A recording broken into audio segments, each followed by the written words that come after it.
Rachel, will you please stop this? What kind of a wife are you for being that useless? Huh? What is it all of a sudden? You know what I'm talking about.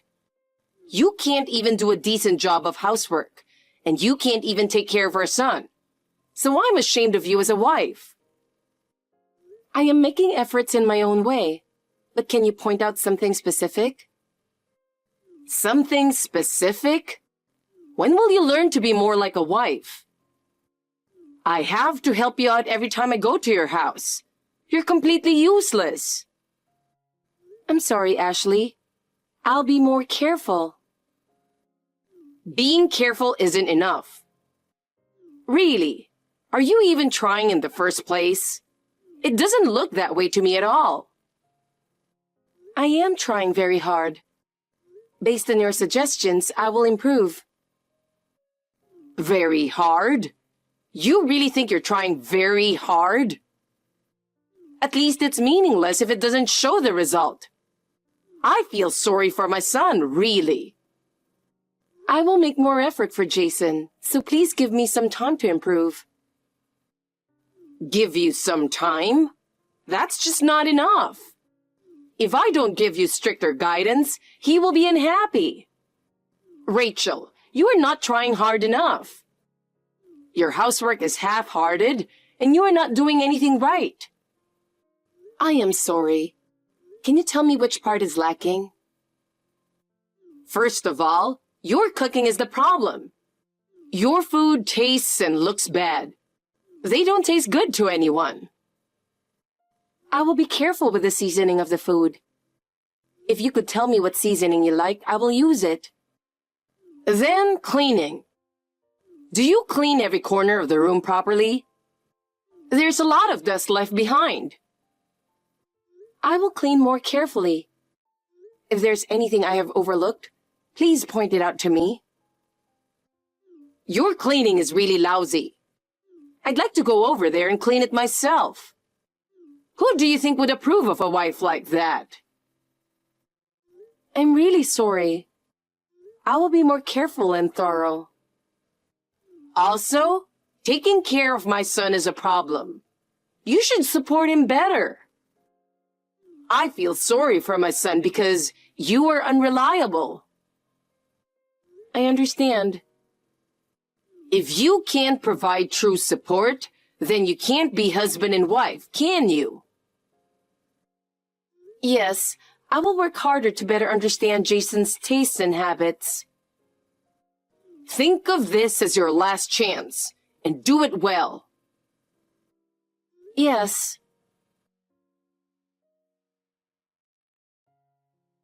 It's been a little while, but have you grown as a wife? Well, I can't expect much from you. Ashley, you don't have to say it in such a terrible way. Because it's true. I can't help it.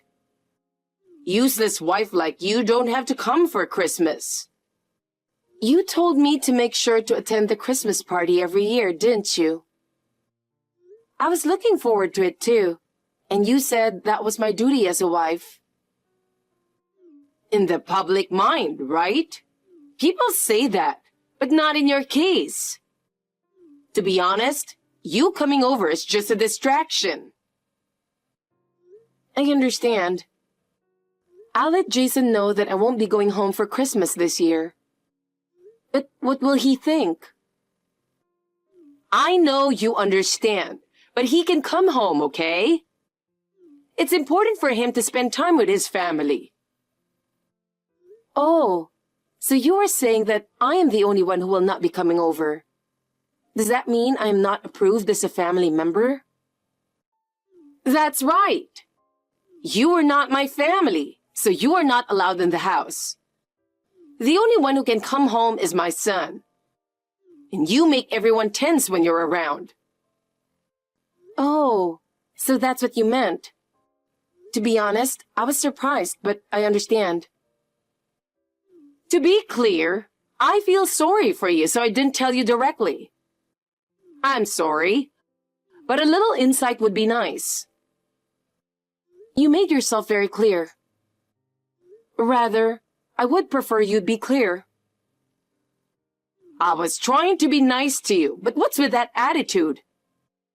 Can't you just accept it a little more honestly? But how do I explain it to Jason? How can I convince him?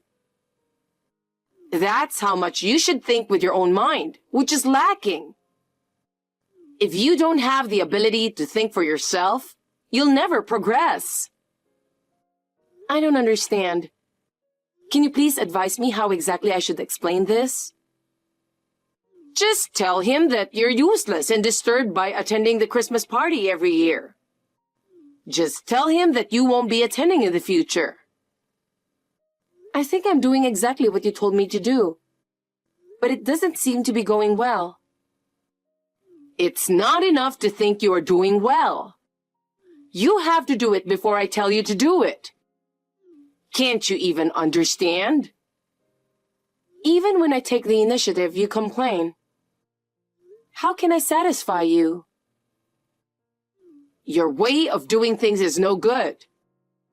No matter what you do it half-heartedly, so no one is satisfied. You need to think more about what you're doing. Your husband, Brian, praises me and thanks me every time. Is he too kind to me?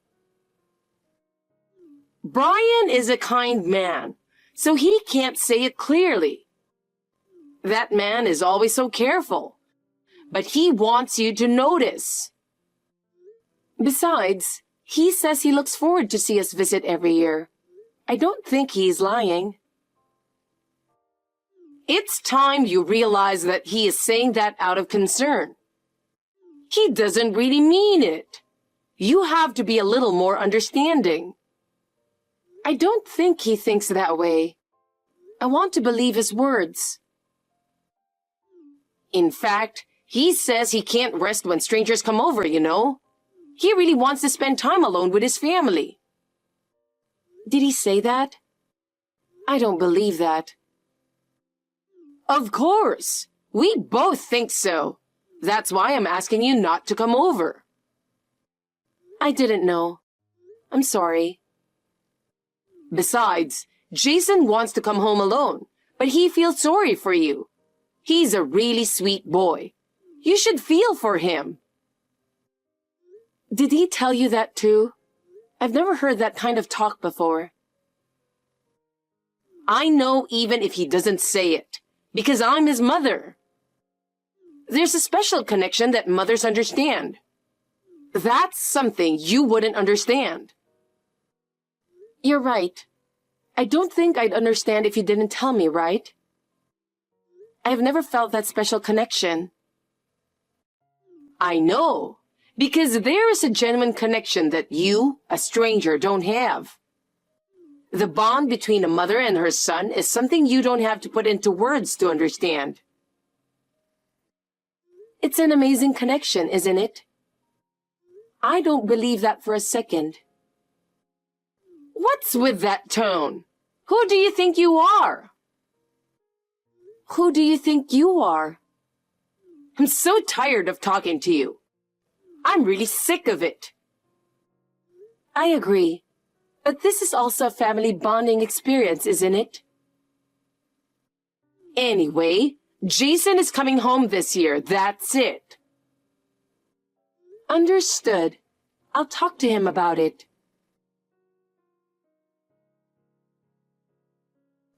This Christmas, for the first time in several years, all the relatives will get together.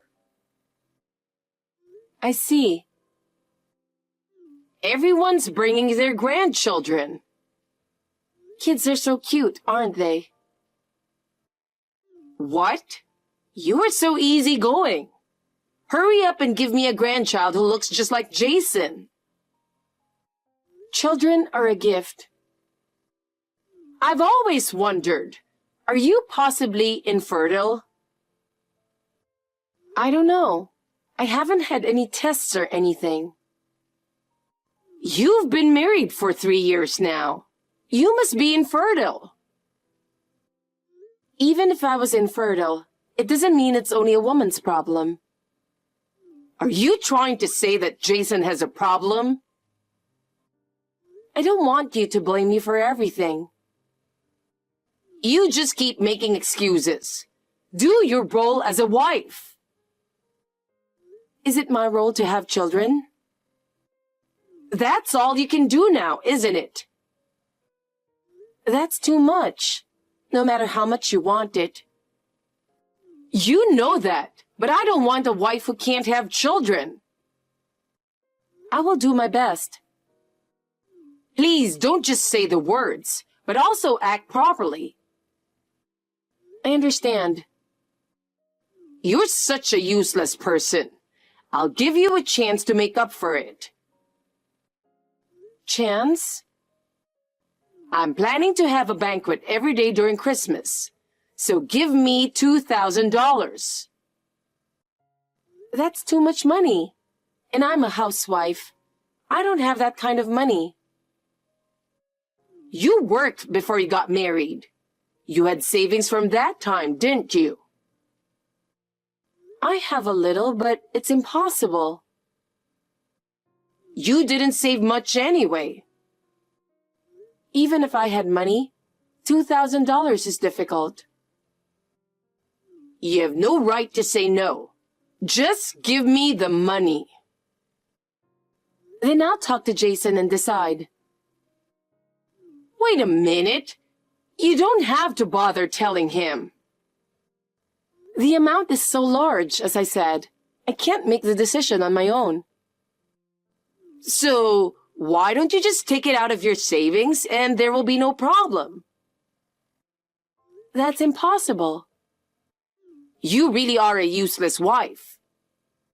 You demand too much from me. What are you talking about? I've only asked for simple things. All you've asked for is impossible. Then it's time for me to move in with you and educate you properly. Please don't do that. I'm so stressed out. I don't know what to do. So you don't have the right to say no.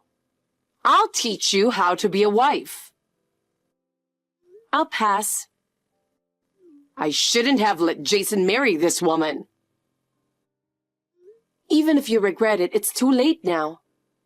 I wonder why he chose such a wife. Jason is in love with me. It's not too late for you to get on my good side. Why? Because I'm going to show Jason reality this Christmas. You're talking like you're going to brainwash him. This is a kind of brainwashing. It's called mind controller. You mean mind control? It doesn't matter. You really are a cheeky wife, aren't you? You were saying the wrong thing, so I corrected you. The way you say it is so hateful. If you're my daughter-in-law, act like one. I'm sorry. I'll be careful.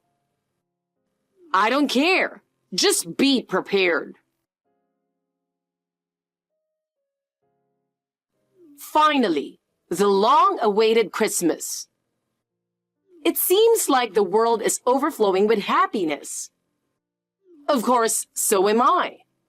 What will you do, alone and lonely? I'm going to clean the house. You don't have to clean the house. Why not?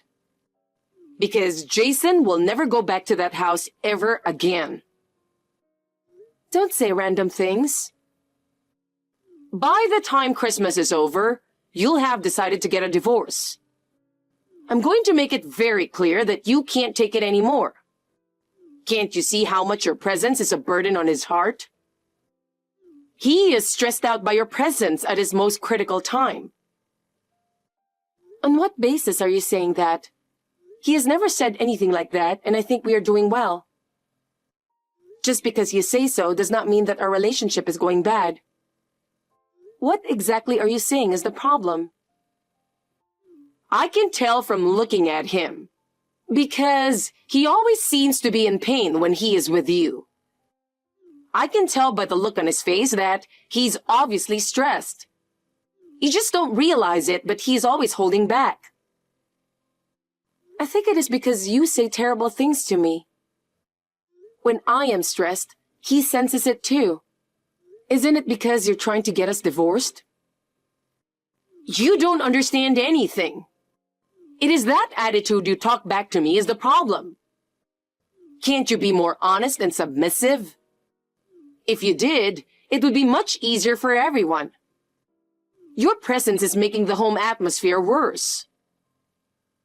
Besides, he said he would be home as soon as possible, so I'll be waiting for him. He promised to come home early, so don't worry about us. I am looking forward to his return. Poor Rachel. You have no idea how much of disturbance you're causing. It's really pathetic. From now on, I will take care of Jason, so you don't have to worry about him. He doesn't need you anymore. I understand. Then, as long as you take care of him, I will spend my time in peace. I'm sure he'll feel at ease if he can rely on you to take care of him.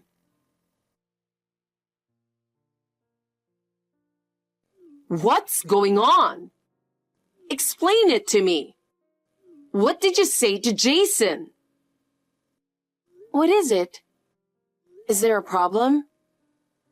He told me he was going to break off the relationship with me. That boy would never say such a thing, so you must have said something to him. What happened? I can't believe he would say such a thing. Can you tell me in detail why he said that? He got angry all of a sudden. I don't understand why. I'm surprised that he could get that angry. I don't think he would get angry over nothing. Did you say something to him? Did you say what you usually say to me? When I told him about you, he suddenly became angry. I just told everyone how useless you are. Is that so bad? So you said something bad about me. Isn't that what made him angry? You said bad things about me, and that's why he got angry with you. I didn't say anything bad about you. I just told everyone the facts. I told them how useless you are and how you don't contribute to the family. Why is that bad? If he is angry, you must have said some pretty terrible things. He's usually calm and doesn't get angry easily. Did you say something really terrible? I don't remember what I said anymore, but that mild-mannered boy yelled at me. Everyone was surprised. I've never seen him get that angry. My daughter-in-law is infertile and useless. That's what you said, right? What? You told him that I'm bullying you, which is a lie, didn't you? He got angry because you said that. What are you talking about? I just told him the truth. It seems you were saying it with an impassioned performance. And crying too. Who told you that? I heard it from Jason. He told me everything. That's a lie. Don't say random things. As soon as he got out of your house, he called me and reported it to me. He told me everything that you said. That boy? It seems that your acting was so good that everyone was almost fooled. That's right. And yet, he suddenly got mad at me and then ruined it. I had shown him the text between you and me beforehand, so he was all ready to get angry. How dare you? This year, I told him to attend the Christmas party alone, and he asked me why. But that doesn't mean you had to show the text. I thought it would be faster if he sees it. That was the worst thing you could have done. So he got angry and went there, even though he wasn't planning to go. Why? He wanted to know how you would try to brainwash him. Don't be silly. I didn't think you would try to unbrainwash him by saying bad things about me. So I didn't badmouth you. I told him the truth. I never bullied you, did I? You're doing it right now. You deserve it, don't you think? I don't like that kind of attitude. Also, in case you're wondering, it seems that Jason sent the text between you and me to his relatives. Don't do that! Who did he send it to? I don't know. Ask him. Most of my relatives are gossips. I have no idea. Then I guess you'll have to give up. Besides, I can't get in touch with him. Speaking of which, he said he's going to block you because you keep contacting him. I'm his mother. He can't tolerate anyone who speaks ill of someone he cares about. That's a lie. You're ruining my family. What are you going to do about it? You've ruined everything. Everything we have built has gone to waste. Without you, we would have had a more peaceful and happy family time. Everything has been ruined because of you. I didn't do anything. I think you're causing your own problems. Before you blame me, please look back at your own actions. Think about how much your words and actions are affecting those around you. You're not family, so don't do anything unnecessary. Everyone would be happier without you. We don't need someone who disturbs the harmony of the family. It's your own fault that you are not accepted as part of the family. You are the one who is not family. Huh? If you don't consider others family, I don't consider you family either. Family is about mutual respect and support. If you don't understand that, then you are not part of the family. What a thing to say! Apologize! You have no right to say that. If you don't apologize, I will never forgive you. Please stop being a child. Jason is an adult now. Please don't interfere in his life. He has his own life. We will build our own lives, so please understand. Shut up! Just do something about it. Just do what I tell you to do and everything will be fine. Trust my experience and knowledge. I am no longer your concern, so do whatever you want yourself. You must solve your own problems. I will protect my family and will not follow your instructions. My husband has told me that he will get a divorce. Everyone will be happier without you. He's not happy with you either. Brian took our side after all. He's looking forward to our child. He understands us and is warm and welcoming. What? I had already told him that we are actually going to have a baby. He was very happy and celebrated with us. Why didn't you tell me? No one wants to tell someone who calls me infertile. It really hurts when people say things like that. Anyway, you did a great job. Which gender are you having? We are expecting a boy. Your husband is really looking forward to it. That's great, Rachel. I knew you would produce an heir. It sure cheers you up. Well, well, well. Let's go shopping for clothes for my grandchild together sometime. Then, will you apologize to me for everything you've done? Why would I apologize? You said I was infertile, didn't you? It doesn't matter anymore. Rather than that, the two of you should come here now. We will never go over there again. What do you mean? If that's the case, I don't need you. So give me my grandson and Jason. I would have forgiven you if you had shown remorse, but I've run out of patience. You should just shut up and obey me. From now on, we will never see you. Wait a minute. Let's both calm down. Goodbye. A few months have passed since the incident. Ashley continued to behave the same way toward his family and relatives. Finally, all the relatives gave up on her. No one listened to her anymore, and even her husband, Brian, abandoned her. Finally, Ashley was divorced and evicted from her home. She now lives alone in a small apartment. Isolated from others, she has had time to reflect on her mistakes. I don't know how she feels about this, but at least she doesn't interfere with us anymore. It's a relief. Meanwhile, our child is growing up well, and we are happy every day. With Ashley's interference gone, we feel truly at ease. With the help of Brian, I will continue to make every effort to ensure that our family can live in peace.